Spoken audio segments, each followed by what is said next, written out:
welcome to this episode of Art Safely in Conversation. My name is Diane Collin. I am a woman with short hair, blue eyes and glasses, and today I wear a black top. Behind me are an electronic piano and white shelves with books. This series presents artists, academics, and project leaders who dedicate their time and energy to a better accessibility for people with disabilities in the arts. You can find more of these conversations on our website, artsably.com, which is spelled artsably.com.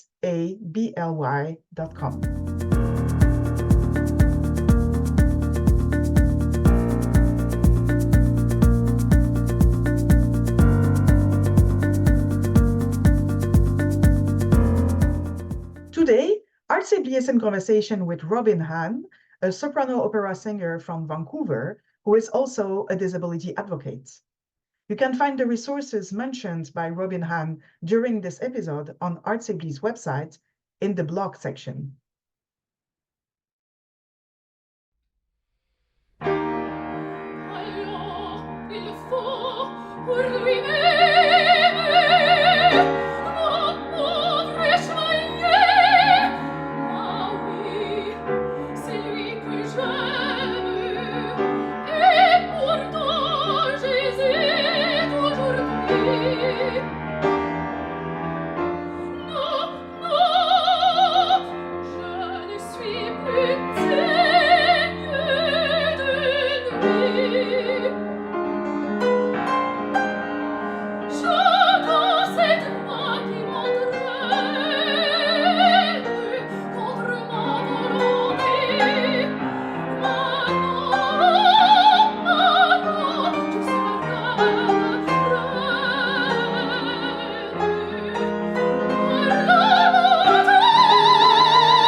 thank you very much, Robin, for being here today.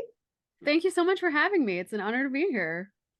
And I am with Robin Han, who is in Vancouver right now and who is a soprano and many, many other things we're going to discover today, including vocal coach and, of course, opera singer and a lot of different things. So I will first ask you to present yourself a little bit, who you are, your background, and also provide a visual description. Thanks. Absolutely. Well, hi. My name is Robin Han. My pronouns are she, they. Um, I'm a white femme person with brown hair and a sort of high femme fashion sense, while wearing a blue dress.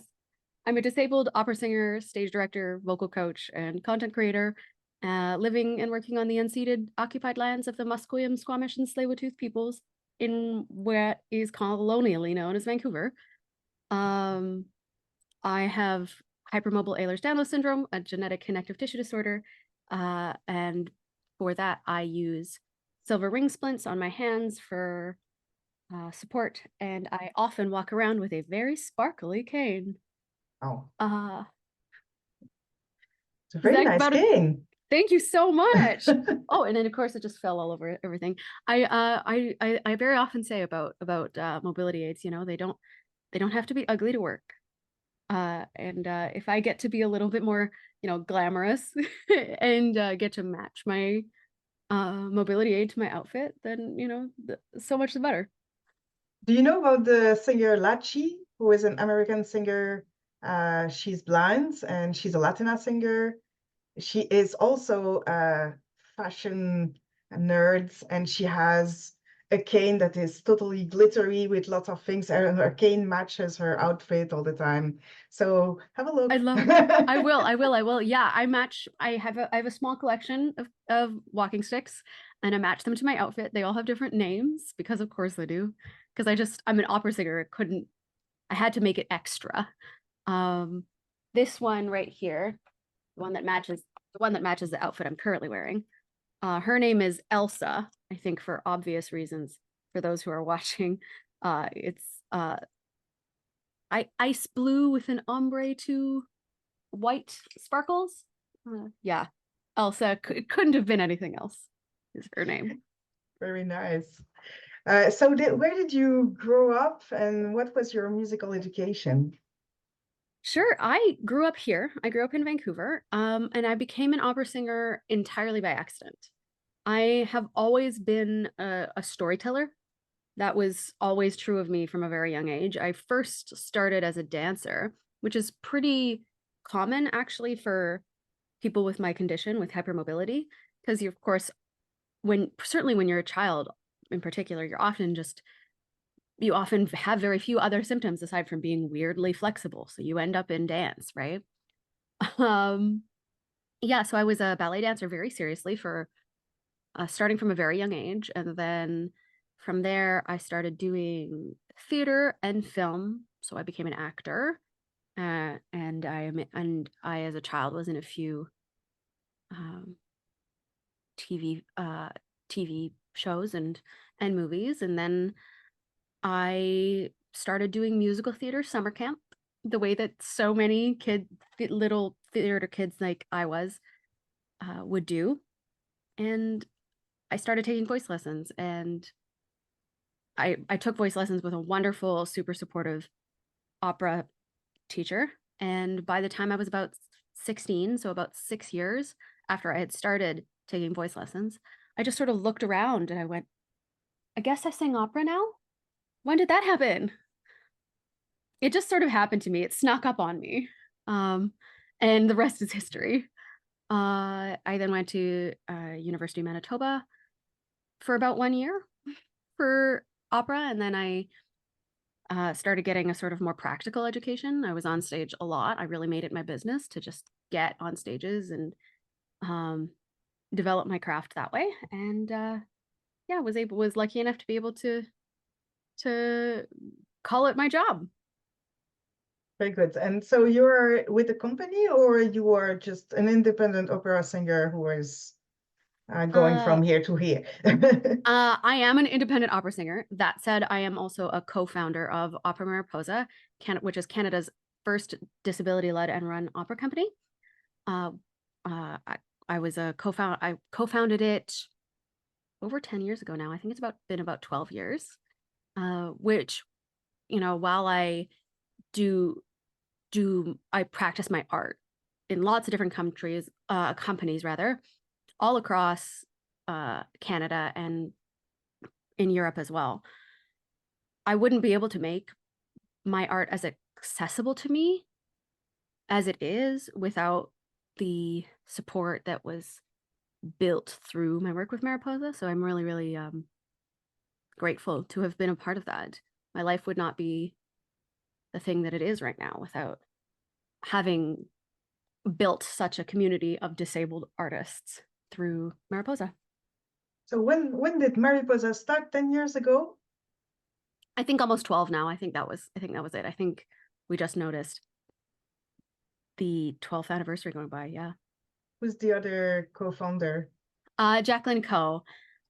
She and I co-founded it, just taking a drive around one day, and then with the support of Stephanie Coe as well, we built one of the things that I'm the proudest of that we've ever done. It's been a real blessing to be a part of. You're doing regular shows with that company? How does it work?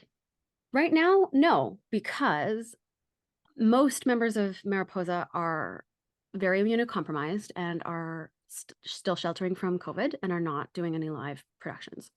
That said, we've been creating online content since the beginning of the pandemic. The pandemic is ongoing, and we believe that immuno-inclusivity is access.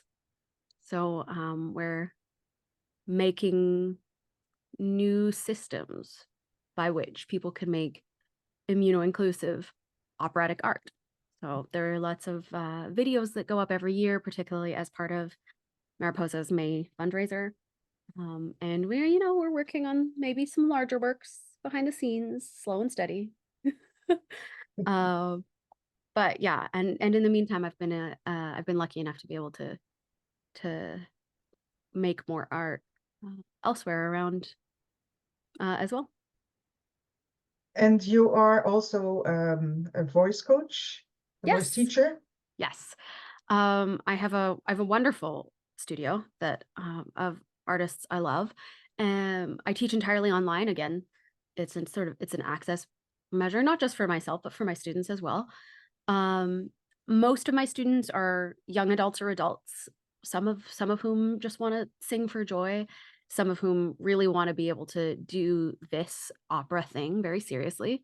But the thing that I sort of discovered, again, I didn't really choose this, was that I guess as a person who is so open about my disability in the arts and in the classical music world, I also then attract a lot of disabled students. So about half my studio has some form of disability, and we make learning how to sing more accessible too, because a lot of the barriers to the operatic world or the classical music world, or even just to music more generally, start at the beginning, start at access to education and access to learning technique. I mean, I know of a lot of studios where in the past people have been sort of told, maybe not in so many words, but have been told in the past that, maybe if you're not able to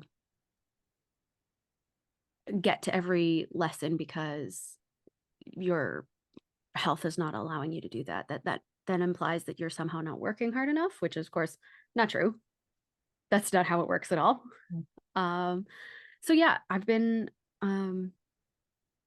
my focus on disability in the arts has really sort of permeated into every single artistic thing that I do, and I became really passionate about creating an accessible place for people to learn healthy technique and to learn to get to know their voices, because the voice is so much a part of our identity for so many people, that embracing the voice and embracing the expression that can be, and and even just embracing the amount of noise a human is capable of creating, um, gives anyone who does it, but disabled people in particular, I find uh, a real sense of identity and of belonging in one's own body.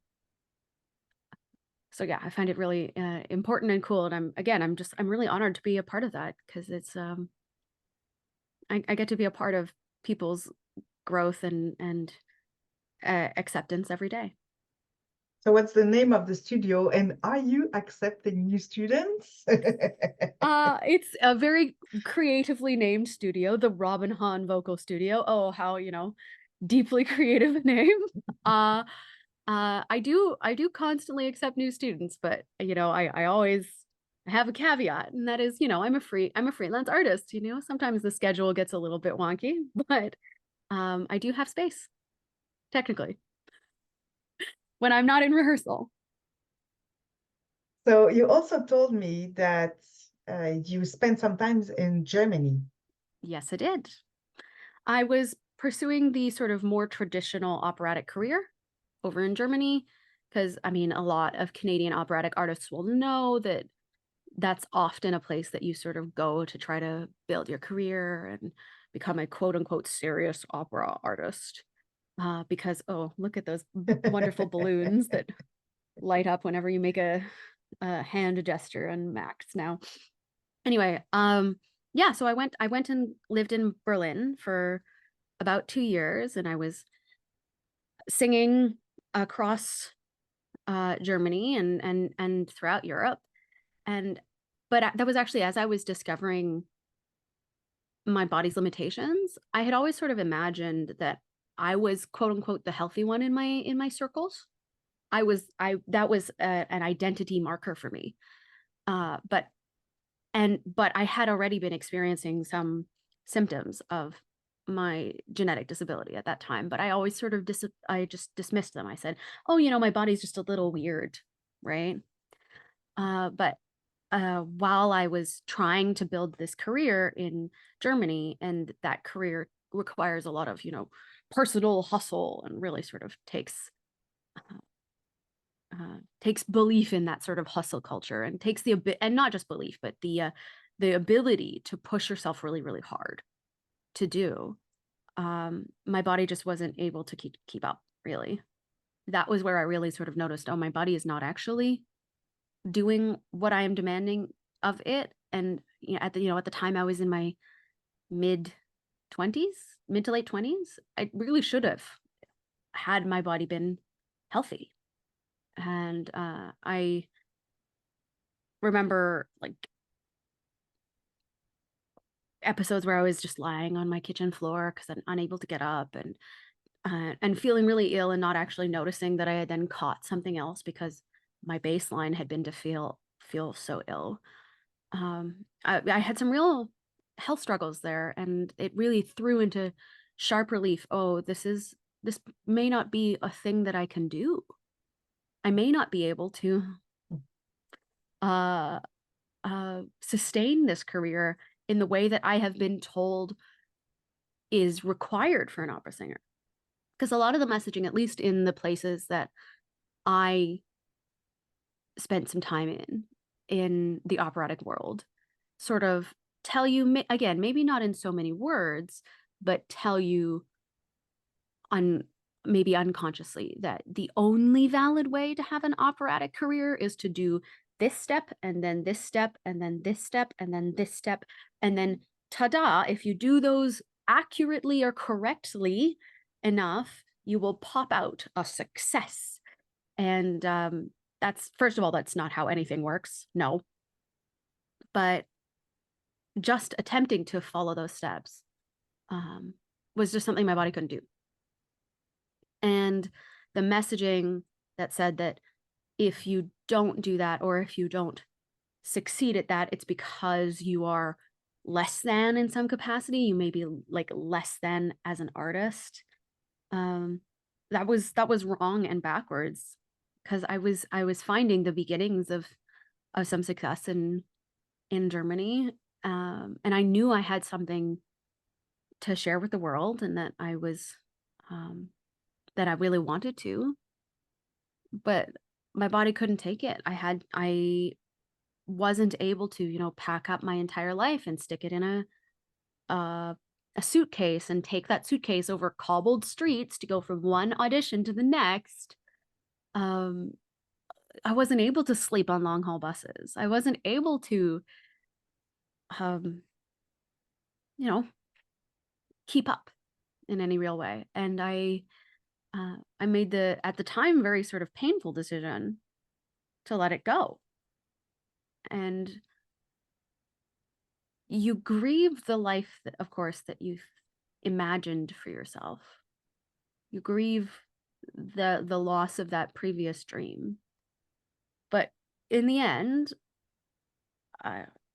most grief is something that you are able to move with and eventually, hopefully, through. And I was able to discover a version of an operatic and artistic and performance career that was more modular and that suits my dynamic disability a little better. And so I've become freelance here in Canada, which, sure, maybe there is less of an operatic culture here in Canada than there is in Germany. But yeah, I've been truly privileged to be able to create something out of my love for storytelling in the sort of performing arts spaces. And in so doing, discovered that there was never anything wrong with that idea in the first place.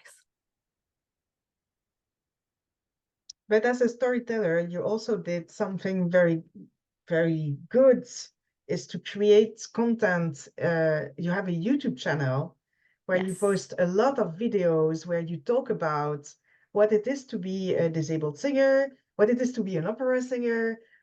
Is opera boring? Things like that. It's true. As part of that sort of the process of discovering my new self as a disabled artist, as opposed to just, the random artist next door that I had thought I was when I began my career, I ran up against so many spaces where there was not even just misinformation about how disability might work in the operatic world, but a lack of information at all. That to be disabled in opera is often to feel very isolated, as though you're the only one, when of course we're not.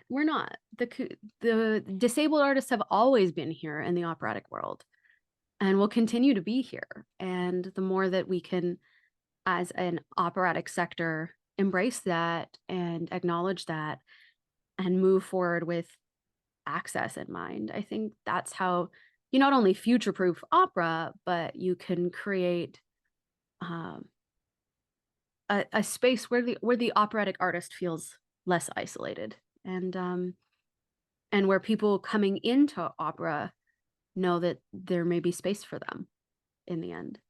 So I felt like it was really important to start talking about it, because I am so lucky as to be able to talk about it. Because again, there is such a lack of an atmosphere within opera that even acknowledges that disabled opera artists could exist, which of course, again, of course we exist. But yeah, I felt like it was really important because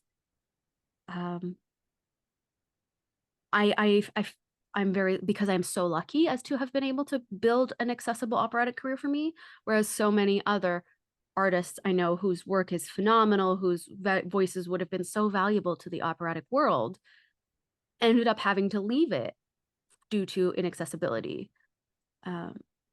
And I feel like it's such an immense privilege that I have within the operatic world to be able to build a career that I had to use it, because I'm one of the very few operatic artists out there right now who are able to be out about disability, because so many people are really sort of in the closet about it. And I use that analogy very consciously.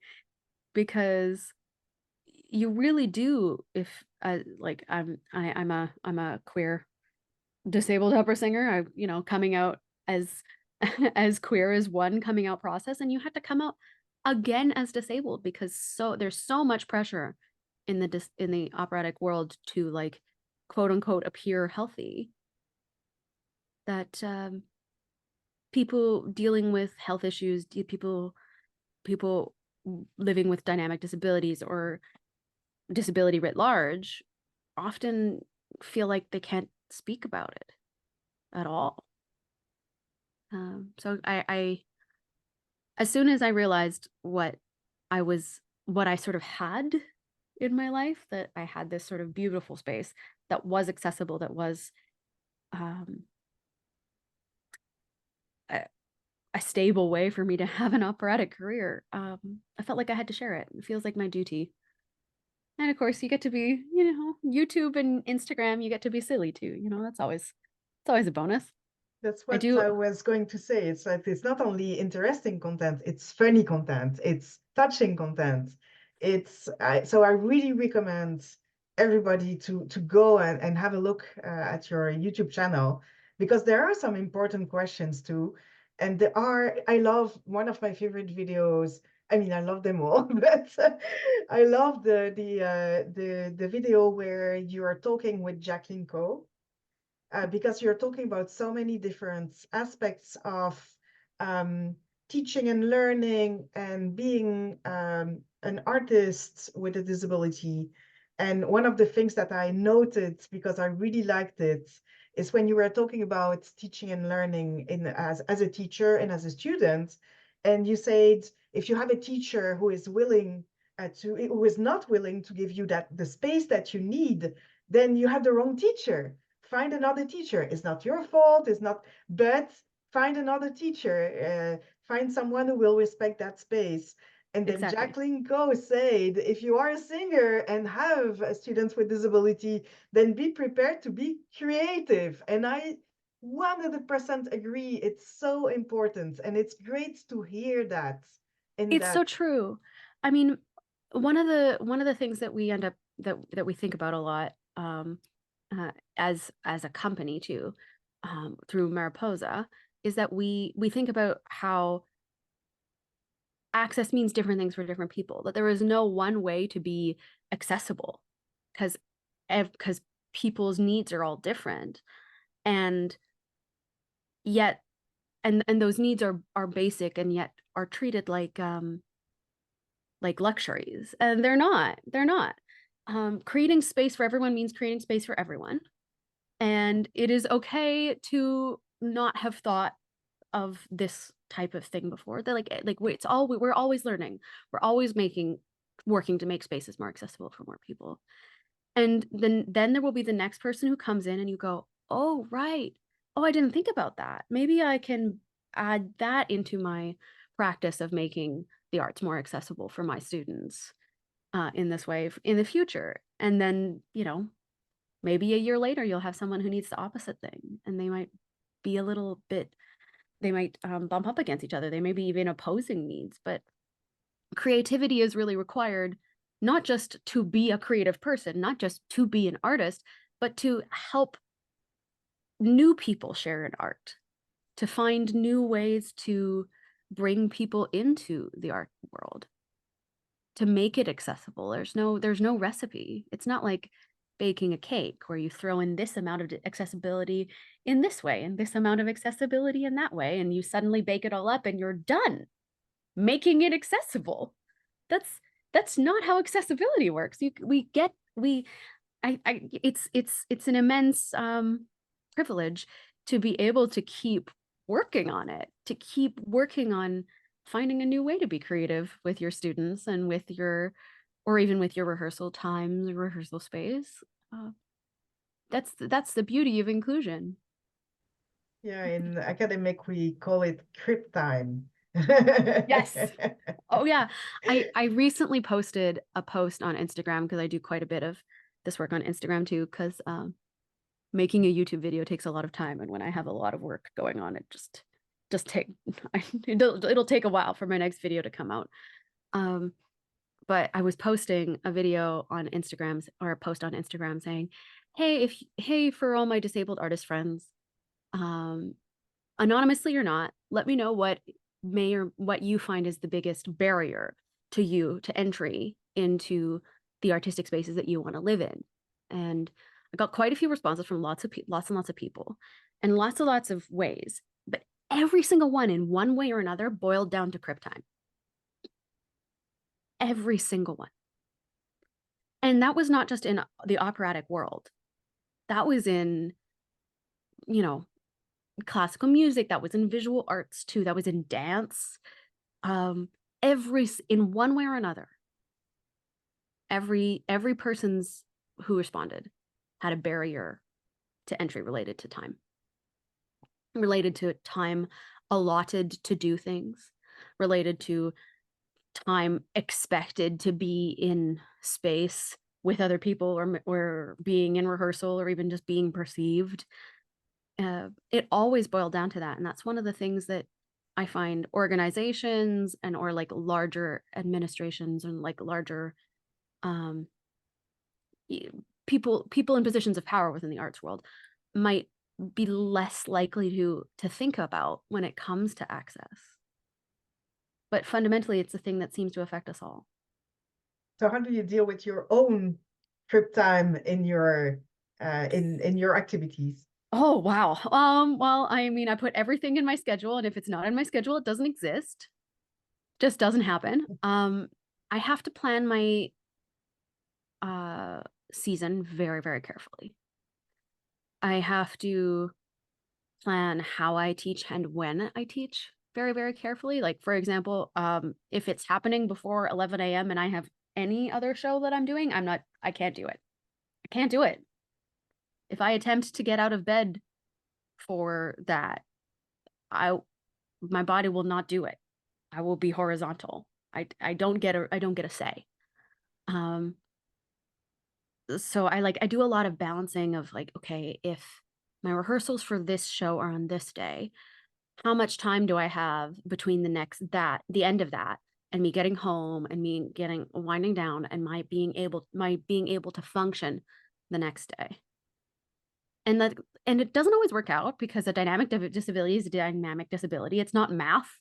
You don't input this amount of scheduling and get out this amount of energy. Sometimes you stand up in the morning and your body says, or not, and you go back to bed. But a lot of very careful planning, a lot of breaks, certainly more than a lot of other companies would have put in, and really being again in the very sort of lucky position to be able to talk with the people that I'm making this collaborative art with and say, these are the things that I can't do. This is where my boundary is. This is where my capacity level currently is. So like right now, I'm doing a whole bunch of shows at once, which is like, it's a lot. It's frankly too much, but I'm working on it. But I'm also in a position where I'm stage directing all of them, because that's another thing that I do, because that's my very sort of dynamic career.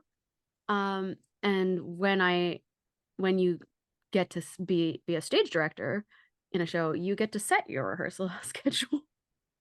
So I set my rehearsal schedule very thoughtfully in a way that will work for me. So they're spread out. So the rehearsals are not too long.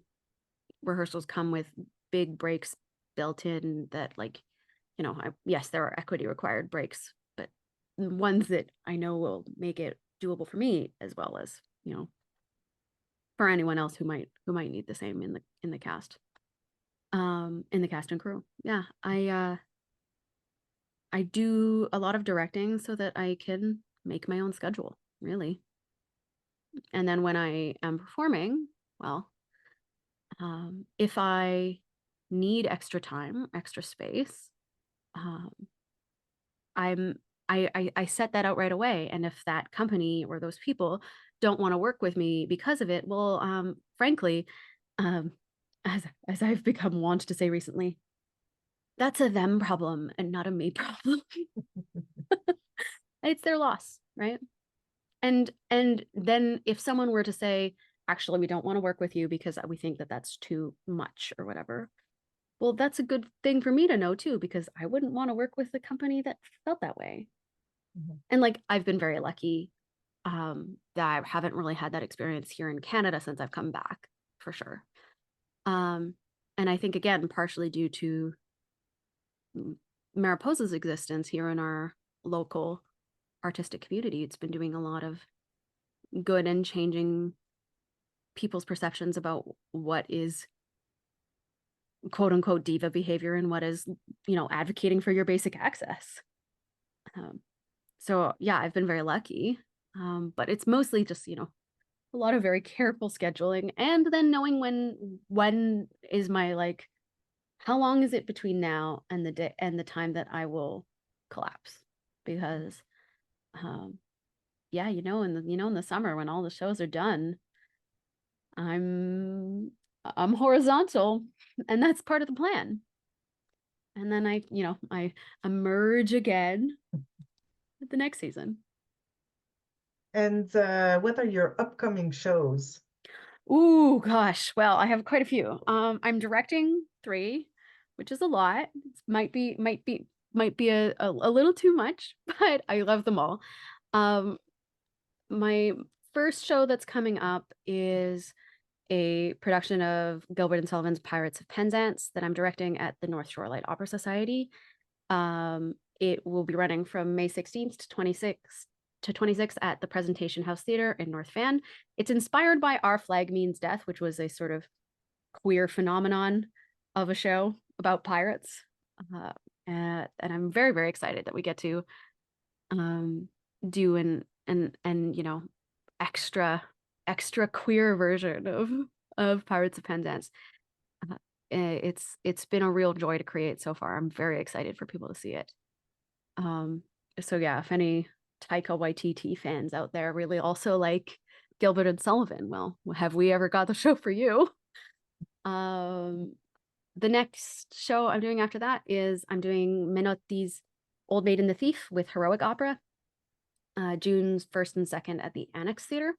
That one's really exciting for me because it's my first show where I get to use my mobility aid on stage in a full-length opera, which is huge for me.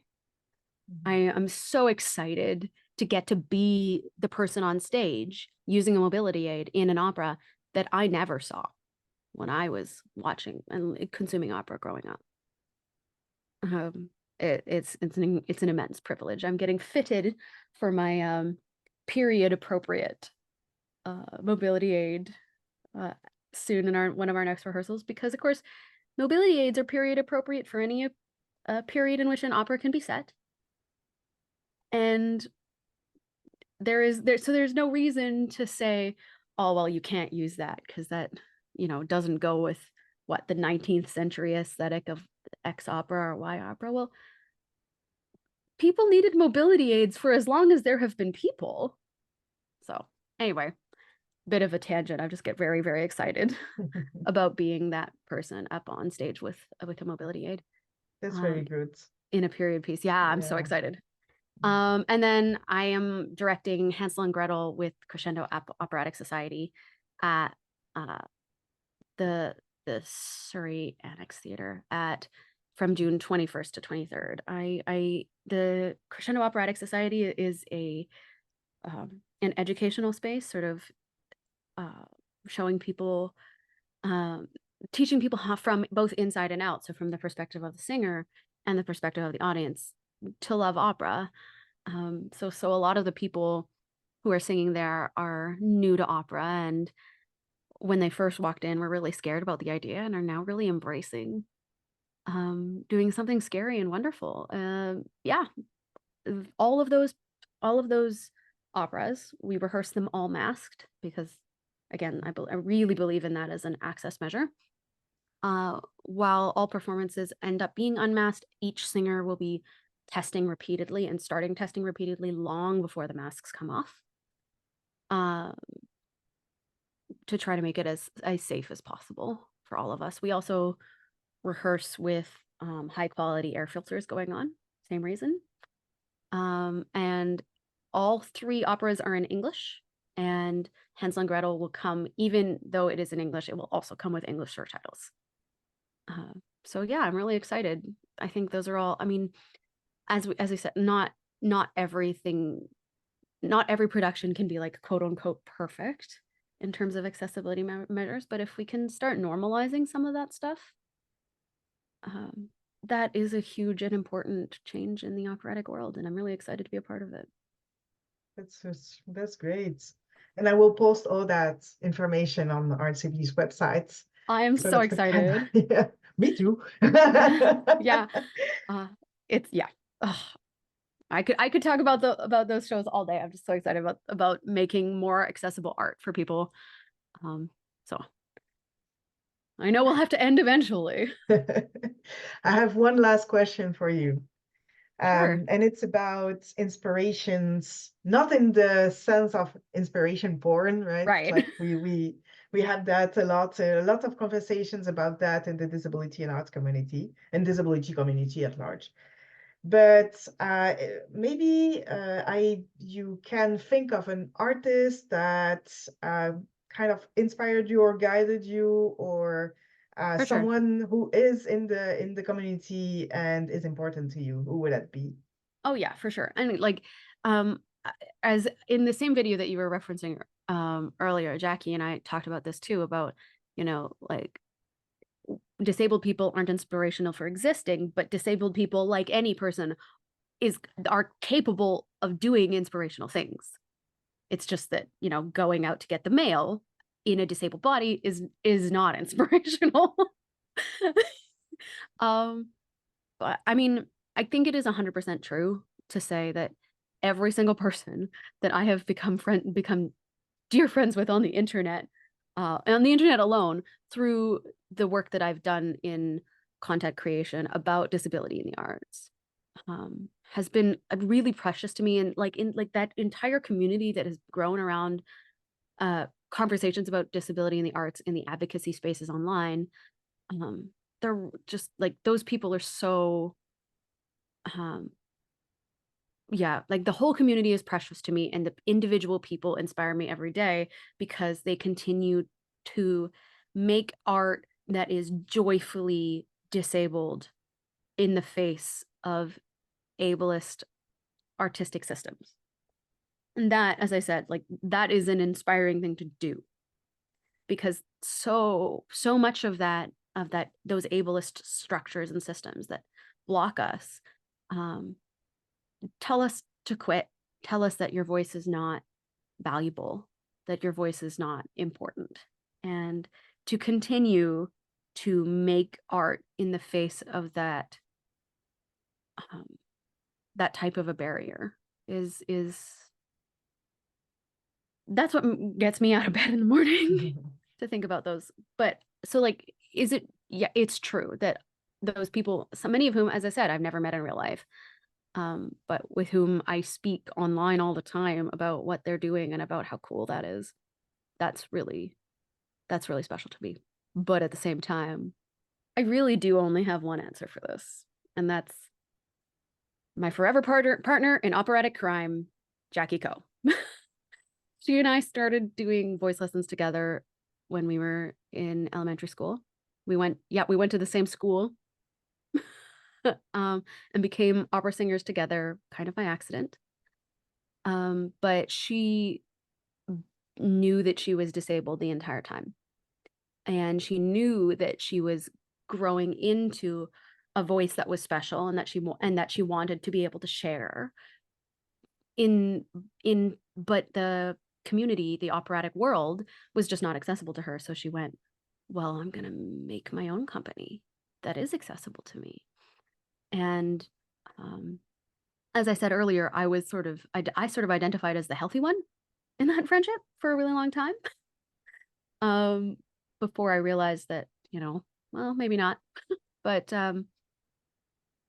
if she hadn't, been so really stubborn about knowing that she wanted to be able to present her art, the systems wouldn't have been in place for when I needed them. I genuinely don't think that my career would be the same or my artistic practice would be the same if Mariposa hadn't existed, and Mariposa wouldn't exist without her. So yeah, she's my forever bestie, and also like in some ways, like one of the driving forces behind the way my career currently looks. So that's the answer. Thank you. Well, thank and you you can so go much. follow her on Instagram as well. You I should will totally put do that. information about her in the resource page that will go with your interview. Good. And Yeah. I encourage all people to follow and to have a look at all these resources, Instagram, the YouTube channel, Mariposa, your shows. Thank you. Yes. I'm just really glad to be in a space to be able to make this type of more accessible art and to be able to push for increasing access for disabled folks in these artistic spaces. Well, thank you so much for this conversation. Thank you and for all the letting me best. rant. Yeah, no, it was fantastic. Thank you so much. And it's always a pleasure to talk about how we can expose our ideas or make the arts more accessible generally. So you're a great storyteller and activist in that. And I thank you. Thank you so much for having me. Okay. All the best with all your projects. And Thank you so much. talk soon, maybe. Yeah. Always happy to chat. Okay. Have a great one. You too. Bye.